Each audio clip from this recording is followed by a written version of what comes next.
The graphical user interface of AMS is a great help when it comes to inspecting and understanding the results of simulations. In this episode, AMSlevels is used to demonstrate how effectively it visualizes molecular orbitals and analyzes their composition in terms of fragment orbitals.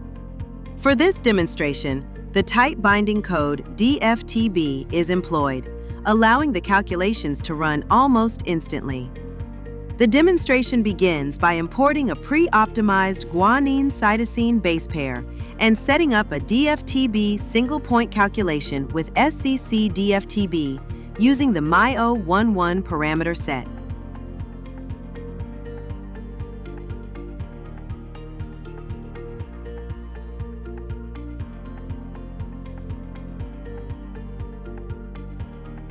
In the Multi-Level tab, Fragments is selected and the calculation is started, which completes within seconds.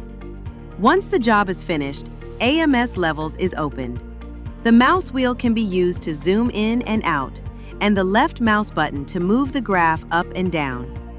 The result of the QM calculation is then displayed, neatly broken down in the form of a molecular orbital diagram. Hovering the mouse pointer over an MO brings up an info balloon indicating the composition of that particular MO. The contributions are further visualized with connection lines. Thick lines indicate major contributions from fragment orbitals, while thin lines indicate minor contributions. Orbitals can also be visualized by right-clicking and selecting their number.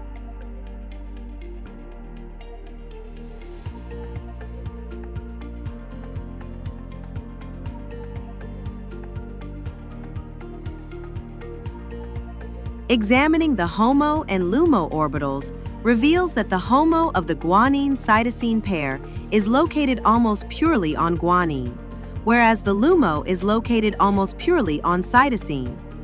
This distinction is not immediately clear from the initial MO diagram. The fragment approach in AMS allows users to define fragments manually. In the earlier example, fragments corresponded to atoms, but they can just as well be functional groups or entire molecules.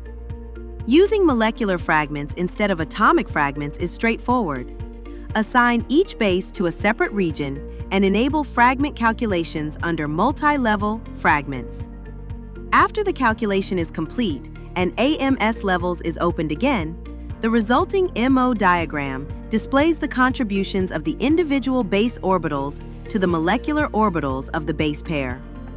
This time, it becomes immediately apparent that the HOMO is located on guanine, while the LUMO is located on cytosine. For more details, check the official documentation and tutorials on the SCM website. You'll find additional explanations, references to the literature, and step-by-step tutorials. And don't forget to check our other videos for more computational solutions. Thanks for watching!